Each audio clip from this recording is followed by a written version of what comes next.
So I'm sitting in the car waiting to go into the building, into my work, and I get this call. And in the industry, we have that joke. It's like, oh, excuse me, hey, Broadway's calling. And literally, Broadway was calling. Jay Binder, who cast The Lion King, called me up and said, hey, Justin, we finally have this role for you. We know you've been auditioning for like years and years and years for this. I was in master classes. I did everything, put on the dang hat and the grass and the whatever, the skirt and all that to get on the stage. I did everything. And they said, we want you, but it's not quite the right time. And then boom, fast forward to where I'm talking about now. It was the time. Jay Binder's like, we got this role for you. Let's do it. You can start. It's going to be your Broadway debut. And I said to him, there's a show. I gotta go out to LA. I might get cut. Can I call you back in a week? Now, look, ignorance that we were talking about. I got handed a yellow piece of paper, told it was golden ticket, and informed that I was just flying to LA. Right? A free trip to California. That's all I knew it was. I mean, Simon, Paula, and Randy were like, yes, you're going to Hollywood. I was like, okay, great. That's it. Who knew what that was other than a free trip to LA? And so, fast forward after that phone call to being at the Pasadena Civic Center in LA. And I am walking down the aisle about maybe 3 or 4 days into the Hollywood experience. And Hollywood Week is exactly what it looks like. It is that time where they run you ragged on purpose. And to their credit, they tell you, they're like, we are going to stretch you to see if you can handle this, because they know that they don't want some joker up on the stage in front of X amount of millions of people on the live show falling apart, right? Not good Yeah. for their brand. So they run you through the ringer. And I was tired. I was up against this decision that I had to make, because the time had come for me to call Jay Binder, to call Broadway and make a choice to say, either I'm going to go with my Broadway debut or I'm going to go with the show no one's ever heard of. And so I walk into the Pasadena Civic Center auditorium. And if you've ever been into an old church, you know how you can smell the wood, you can Hmm. smell the age? Well, that's what this place was like. Red velvet covered chairs, beautiful theater. I walk in, I look up at the stage, the smoke effects are there, the lights are there, the big American Idol sign, the boom cameras on the jibs and everything, the dais where the 3 judges sit was there. I saw this scene before me. I look over to my compatriots who are all sitting in the chairs, just as tired as I am, just as passionate as I am, hoping against hope that they're going to make it. And I was faced with this fork in the road. And in that moment, I literally started just bawling. Now, I was 22. I'm like Not ready to cry. I have like right. Well, goosebumps. you know what I mean? But I was like 22 years old, dude, not prone to crying a lot at things. And I've since changed with my wife and my 3 kids and my 2 dogs, right? Like, gotten older and more open. But like, whoo, it hit me. And I remember just being like, and like trying to like wipe away my tears and hide my face so no one would see and think that I was losing it.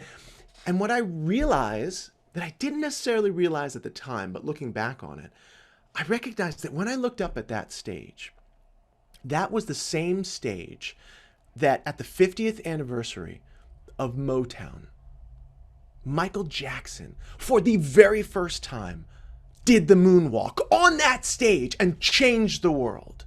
On that stage, there were so many people that I knew, I loved, that had influenced my life, that I had memories surrounded by their music and the shows that had performed on that stage. And that was the same stage that I was performing on.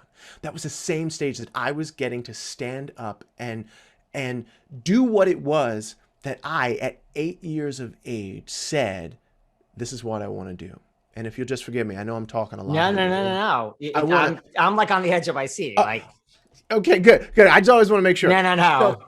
so at 8 years of age, now keep in mind, I'm 22 at the time, and I'm looking up at the stage where Michael Jackson first did the moonwalk at the 50th anniversary of Motown. Now, at 8 years of age, I was in Atlanta.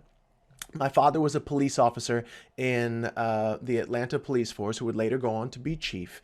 And yet, at this point, he was head of security at the stadium, the Atlanta Fulton County Stadium, that no longer exists, where the Jackson Five were coming through on tour on their victory tour in like 1986, something like that.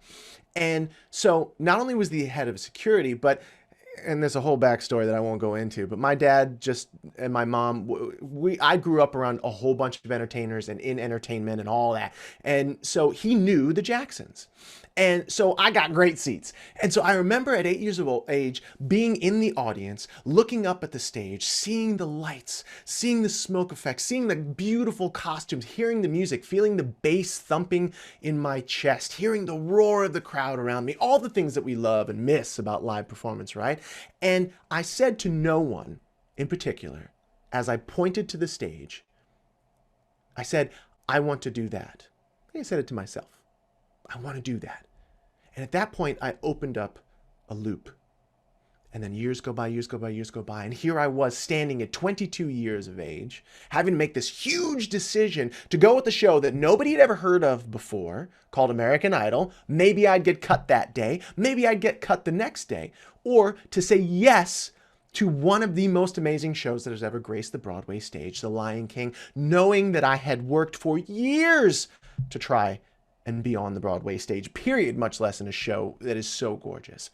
And in that moment, there was just a voice that said to me, go with this, where you are here right now. Again, it sounds like a fairy tale, but it really truly happened to me. And I called up Jay Binder and I said, thank you so very much. This has been a dream for me to be on Broadway, but I'm going to go with this other show. There's something that's just, I have to go with this other show. And so I said, thank you, please keep me in mind for the future. And that was where the decision was made. And the bow on this whole story is that 10 years later, I would go back to the East Coast. I would go back to literally living in New York. And I would go back to my very first love, which was Broadway, and which was the theater. And I would get a role in Women on the Verge of a Nervous Breakdown, which was my very first Broadway show with the who's who of musical theater. And we had our opening night party in the very same hotel in Times Square, in the very same conference room inside that hotel where I sat for hours on the first day I auditioned for American Idol. Wow. Yeah. And so it all came full circle. He must have thought you were crazy when you said no to The Lion King, and other people in your life must have thought you were insane. Yeah, I thought I was insane. But there was that moment that just, we have those moments in our lives. Maybe it's once, maybe it's a couple of times. But there was just that moment where I yielded. I listened to that voice. I would call it God, but I listened to that voice. You call it whatever you will, that said, do this. And I did not fight it. I just said, okay, I trust. Which is amazing in the sense that, like, not even if you got cut, even if you didn't get cut and you went on to win or whatever. I mean, if 3 people watch this unknown show, I mean, how many shows are scrapped on a daily basis? Yes. And get canceled after one episode, or get filmed and they're like, thank you for the past 9 weeks. This won't be on ABC. It won't be on, it won't be anywhere. This is on the cutting room floor. Absolutely.